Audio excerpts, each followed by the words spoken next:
too. Diesel just got, hi. Diesel just got Rigel's brick. Hey. Hello, everyone. Crystal and Rigel here. Oh, gonna turn this on Instagram. Go. How much chocolate can a dog eat? Well, that was a pretty tiny piece. Rigel has chocolate, not chocolate, a keto brick on his face. What's up, guys? Today we are talking about wearables. And if you don't know what we mean by wearables, we are talking about Oura rings, Apple Watch, Fitbit. Apple. What are the Apple? What are the other kinds? A Whoop strap. All those things that you wear, hence why they're called wearables. So we're going to be talking about those. I don't really wear any of them. I had an Oura ring, and it was a little bit tight before I got pregnant, and it never really fully fit back again. So here you go. So I just don't wear it anymore. I should probably just sell it or something, but I haven't done that yet. I just hang on to it. No for idea fun. where the cord for this light is. So Robert is going to be the one talking about it, and he is trying to find something to do with a light. So Just use this light. we're going to use a different light because he can't find it. Wow. Holy mackerel. Okay. In case you guys wanted to know what I look like as a ghost, it's still pretty bright though. Light. That's right. It's very bright. Don't look at it. Yee! What is going on, y'all? We are back in action. Rigel's being covered up. Look how cute. So yes, wearables. We've got the Oura ring. I feel like I'm half. I got the deer in the middle over here. We got the Oura ring. We got the Garmin watch. I got the CGM in. So I'm all covered in wearables right now. I've also got various glucometers, which are not wearables, but they kind of track with the CGM. So I have that to test that as well. As far as use case scenarios go of these apps and softwares, I don't really use them for actionable data oftentimes. What I like to do, I'm not diabetic, so I don't need to wear a CGM from that standpoint. But what I like to do is when I'm doing dietary experimentation, figuring out what my protein threshold is, seeing how my body responds to a bolus of protein, a bolus of fat, a bolus of calories. I can kind of see how these different things track in regards to that. I also notice with regards to, actually, let's just go about like this. Let's just go at one item at a time. So we got the Oura ring first, all right? The Oura ring is super popular amongst all the biohackers and people in the health and fitness space. I like it for a couple different reasons. One, it is much less cumbersome than a Fitbit. I had a Fitbit at one point. I don't ever use it anymore. I like that the Oura ring is low profile. It's on my wedding ring finger, and I just feel naked without it. As far as using it goes, I think it's probably the most accurate from a sleep tracking standpoint. And it also tracks HRV and some other things. I don't ever base my training off of what my readiness score is or what my sleep quality is or what my HRV scores are, because I feel like for me, if I look and it says, hey, look, you're not well recovered, you should take it easy today. You should be really tired today. I just kind of like go out of my way to prove it wrong and train harder, which is probably not good. But what I like to do is I'll train, then really just listen to how my body feels, be subjective in that regard, and then look at my sleep data afterwards to see what those numbers show. And if I didn't have a great workout because I was tired, oftentimes the sleep data shows that I didn't sleep very good. So there's that. We are going to get a new mattress in the near future, and I'm leaning towards the 8 Sleep. So I'm curious to be able to track my sleep quality with the Oura ring, and the 8 Sleep also tracks sleep quality as well because it's got the thermal regulation. I think that will help improve my sleep quality significantly. So I'm curious to see how that pans out. We may get a different mattress, but we might get the 8 Sleep like topper thing. I will say this though, when I was deep in the prep and I started sleeping in a separate bed without Crystal and Rigel, my sleep quality via the Oura significantly improved. So it is interesting to see how different things impact sleep.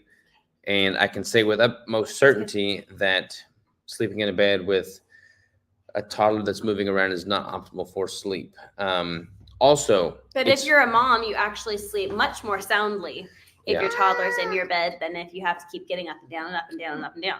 It's also interesting to see the Oura Ring, I think, is probably much more accurate than the Garmin as it relates to different sleep stages. So I think it's because it's on my finger, it's on my capillary veins. It just has better feedback than what the watch does. But it shows, depth of sleep, REM sleep cycles, time of sleep, time awake, et cetera, et cetera. So I use the Oura Ring mostly for sleep.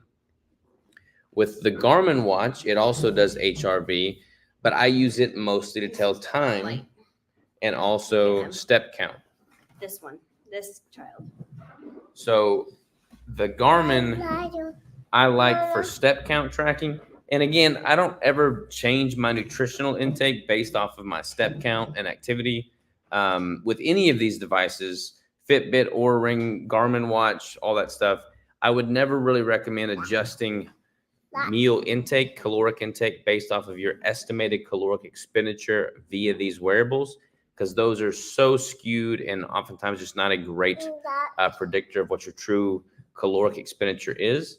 But I do like using the watch for monitoring my step count. Right now I'm at 5,051 steps for the day. Can you hold it for a second so I can see what it is on my ring? And I'll pull up my Oura dashboard to see how closely that has tracked with my ring, because some things are totally skewed. The step count is normally pretty close though. So it is updating currently. Let's see here, activity.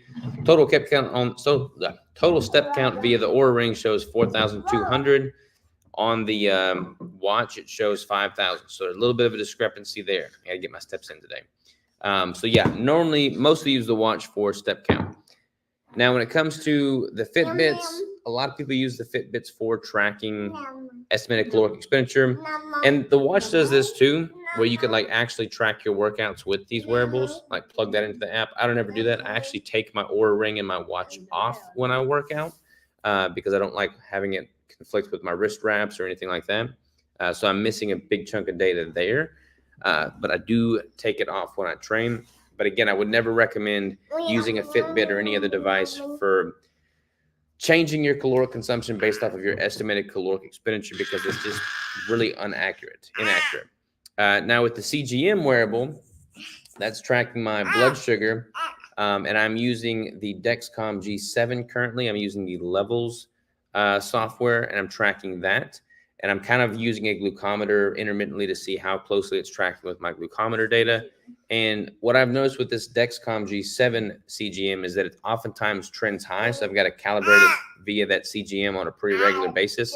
For instance, I'll test it with the glucometer and my blood sugar will be 84 or something like that. And then the CGM will show 99 or 104 or something quite elevated. So there is a calibration process that takes place there. Again, I am not diabetic, but if I were diabetic, I would be using the CGM for quite a bit of actionable data. But I'm using it mostly to see how much my blood sugar spikes as a result of my training, in which case it will spike oftentimes up to 120, 130 from training. And then also what my blood sugar is doing after meals. But again, that's pretty flatline for me as well, because I'm eating all ketogenic meals, all higher fat ratio. So I'm not really seeing much of a spike in blood sugar. However, some people have noticed that I've been doing much higher protein lately, not necessarily relative to fat, still very high fat, but just higher protein with the higher calories I've been consuming. And that has not resulted in a significant elevation in blood sugar. So I've got a pretty high protein threshold as it relates to that. A lot of people, they'll have a bolus of protein, they'll see a significant spike in blood sugar. I was actually emailing a friend of mine who is a diabetic, and he's constantly doing experimentations, and he'll notice that if he has much more than about 70 grams of protein in a sitting, his blood sugar spikes quite profoundly. So something worth noting there. What are some other common wearables? Heart rate monitors. It's not a wearable, but I do have a Withings brand heart rate monitor, or blood blood pressure monitor rather, and I was testing that during the course of my prep because when I was super depleted, I was curious to see what my blood pressure levels were doing, especially because I passed out twice. So I kind of wanted to see what my blood pressure was looking like. But for me, my heart rate and my blood pressure are usually all in a super healthy range, so not really too much of a concern there. Honestly, for me personally, there's not really any reason I need to wear any wearables. I just like data. I'm a data junkie, so I like having all that information at my fingertips. I'll tell you what. So my Oura Ring, when I was pregnant and early postpartum, I would wear it on my ring finger, and it got really tight. Can you have him for a minute? Yeah. I would wear it on my ring finger, and it got really tight, and it would get like stuck on there and everything. So that's my foot that your foot's on. And so I would wear it on my pinky, and it was fine. But it honestly was like, okay, thing doesn't even fit me properly. But also, it was telling me how poorly I was sleeping, how exhausted I probably was, and I'm like, obviously, I just had a baby a couple weeks ago. So I felt better taking it off and just not knowing. And then I honestly feel like it made me feel better by just not having to read it or not having to like check in on it, if that makes sense. And now it's been almost 2 years and I haven't worn it. So not saying that you should always ignore what's going on, but sometimes if you're just in a phase of life that's kind of hard, like being a new mom, having a newborn baby, whatever, where maybe you're not getting as many steps in, maybe you're not getting as great sleep or whatever, I would say it's okay to take the stinking thing off and like just know that it's okay. Like if you're not checking in with your watch or your ring or your whatever, it's going to be just fine. And it's probably better for your mental health to just not have it. But that's what I'm saying. Like for a period of time, mine just doesn't fit anymore. Otherwise, I probably would have put it on like a year ago. There is certainly a point at which the wearables can have a detrimental effect, psychologically speaking, if you're obsessing over it and just constantly fixated on the numbers. Now, I do like the scale. It's not a wearable, but I have a Withings body weight scale. And I jump on that every single morning, and it syncs with my phone, syncs with the app on my phone. So I don't have to, it's just automated. Like I jump on the scale, I get my weights, and I don't obsess about it. I don't jump on the scale multiple times throughout the day. There's no point in doing that. But having that data so you can kind of correlate that with what your macros are looking like, how you're feeling, be able to just look at all this data collectively and look for trend lines and correlations is beneficial. But you don't want to obsess with anything to an unhealthy point, no matter what it is. And that's certainly the truth for wearables.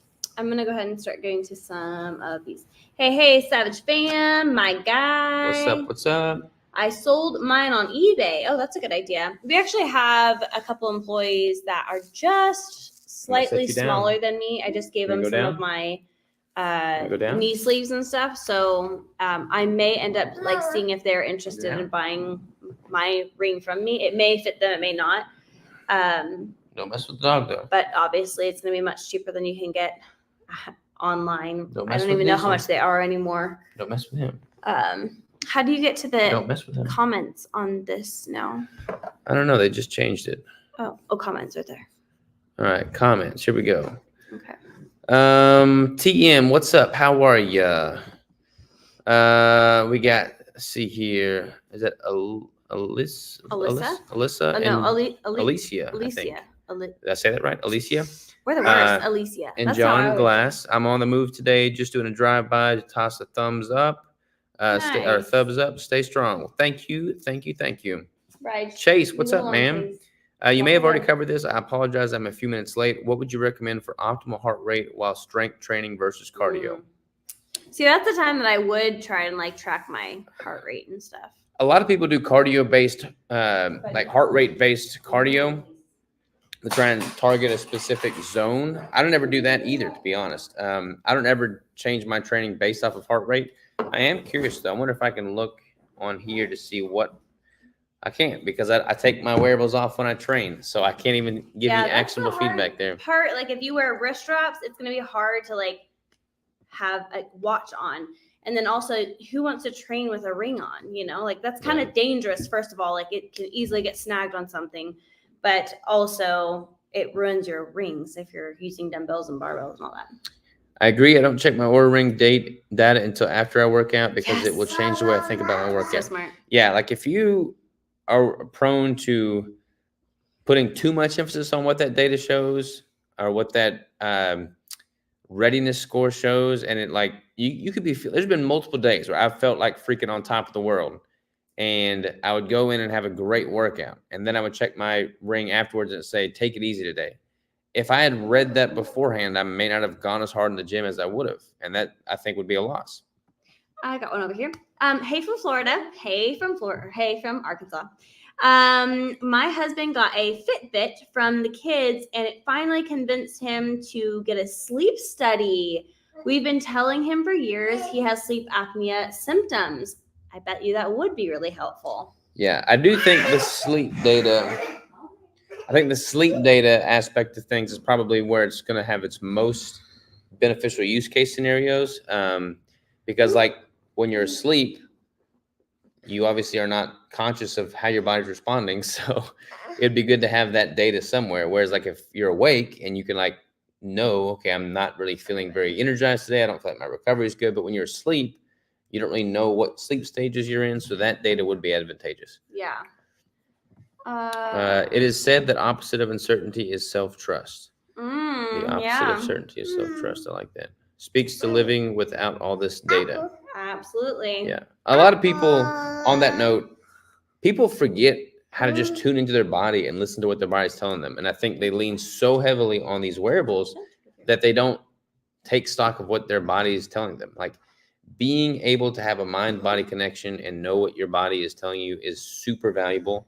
And I feel like I've kind of got that ingrained just in training as long as I have and monitoring my nutrition as long as I have. But people that don't track their food intake, they don't know why they have a stomach ache. They don't know why they feel tired. They don't know why they can't get a pump. Like that's not good. You need to be able to have enough in tuneness with your body to be able to recognize that. Darren O'Lane has a podcast. He had a few really good episodes on possible harmful effects of wearables like EMFs, for example. I am actually pretty big on EMFs. So that is actually a whole nother reason why I don't still have also not gotten my Oura Ring back and up and running because I don't want anything like that on me. So can you get that out? I've been trying to get that out for a while. Can you get your little fingers in there and get that out? Probably can get it. All right. Kelly says, I'm new to watching guys, and I have to say I absolutely love you both. Great inspiration to all of us. Keep up the good work. Well, thank you, Kelly. We are so excited to have you on the Savage Squad right now. How'd you find this out of curiosity? Yes, thank you. That was a very nice comment. What you got more over there? We're up to date. My cousin Matt's on here. What's up, Matt? Where? Right here. What's up, Matt? How you doing, man? We're actually eating some of your venison this week. Oh, yeah. They did give us a little venison. We have like a little bit of elk left, I think. What can we do with that? I don't think we have any elk left. There's a little bit of elk left. Okay. For sure. Oh, it's because I saved it for you. Yeah. How do I want to eat that elk, Matt? I don't know, but it's delicious. He said, hey, Two Crazy Ketos is how you found us. Well, awesome. Two Crazy Ketos are awesome. We're excited to have, we're excited to know them. We're grateful to know them. They're amazing, amazing people. We need to watch some of their like travel vlog stuff. They've been doing a lot of travel vlog stuff lately. What else we got cooking up in here? Cooking. We are going to be heading to Georgia next week. Next week? Yep, next week. Wow, that's crazy. Next week, I'm going to be speaking at the Rooted in Regeneration conference in White Oak Pastures Conference. So I'm super excited about that. It's going to be kind of funny because we are just now starting our homesteading endeavors and we don't know that much about regenerative agriculture yet. But we're going to learn a lot. But I'm going to be speaking on nutrition, which I do know a thing or two about. Much more so than I know about rotational grazing. The business thoughts hit me good this week. I made 5 years this January in business. That's amazing. Heck yeah. Well, congratulations. We're both rocking it. That's awesome. Yeah, that reminds me that we if you guys haven't seen If you guys haven't seen, we just are doing a 6-year anniversary launch. We made it in business 6 years, people, through COVID and all. Yes. And so we are offering you guys a 15% discount on all orders if you use the code 6 years. That's at ketobrick.com, Yep, by the way. ketobrick.com. So definitely If you check it haven't- out. These, oh goodness gracious. What's he eating? The table. Literally just took a chunk of the table off. Wow, he was literally eating my podcast table. That is crazy. So if you guys haven't ordered a brick before and you want a discount, this is the time to buy it, because the only other time we do it, a discount, is in August for Brick by brick. We do the not brick by do brick. discounts. Yeah. So this is an oddity for us for sure. I have my brick in your building when you build the structure. I have my brick in your building when you built the structure. They probably have their name in the brick by brick. Oh, I Yeah, see. That's Cool. awesome. Yeah, That's we got a whole awesome. bunch of names up there. It's pretty cool to see Can I that every take day. one? I'm tired of Sure. this munchy booty on my lap. Well, that's all the questions that have come up. We got something else. You have daddy. What's the next topic? You guys tell me. We have a couple more topics that we could definitely talk on, More? but Okay. give us some ideas right now, and then maybe I'll write them down. One, two. I'll text myself from your phone. Yes, we always need topics, y'all. Good topics Yeah, for the so win. if you're listening right now, I expect one topic from you. One topic. We'll wait. We will wait. Let's talk about those cute lambs. That's right. They're the world's biggest pain in the rear, to Yes. be completely honest with We need you. to get that fence set up this evening. The second one. Yeah, we can do that. We can do that. I don't know if we can do it today. Why not? It shouldn't take long, especially if there's two of us. But yeah, they are the biggest pain in the rear. They will not stay in their fencing. But I think we've finally figured it out. So when we finally figure it out, we'll do a whole video for you guys talking about the process that we went through to find the right fencing for these stinking lambs. They are stinking lambs for sure. Stinking lambs. All right. Is that a wrap? All right. No one else has given us any topics here. We still got some in the queue. All right, y'all. Much love. Hope you'll have an I'll do amazing. another question box on the keto or on the Live Savage Instagram. So if you guys have topics, go put them in there. Yes. Any mindset training? Okay, mindset training, and then we got another one over We can here. start to talk about that. Is the March discount going to happen yearly? I don't know. I haven't thought that far. We just kind of did this one on a whim, to be honest. Will y'all find my name on a brick and send me a picture? Yes. Let me do that after we get off of here, and I will I'll try and find it for you. Yes, yes, yes. All right, y'all. Much love. Ta-ta for now. Have an amazing Tuesday, and we will see y'all next week. It's kind of a shorter live. Bye. Bye. But we are going to go rotate some sheep Bye. right now. So we love y'all. We'll talk to you next time. Jump on the anniversary launch, 6 years. Thank y'all for sticking with us for 6 years. We got some OGs. We got some OGs here, so that's awesome. All right. Y'all take care. Love you munches. Bye. Munches. Love you, munches. Bye. Bye.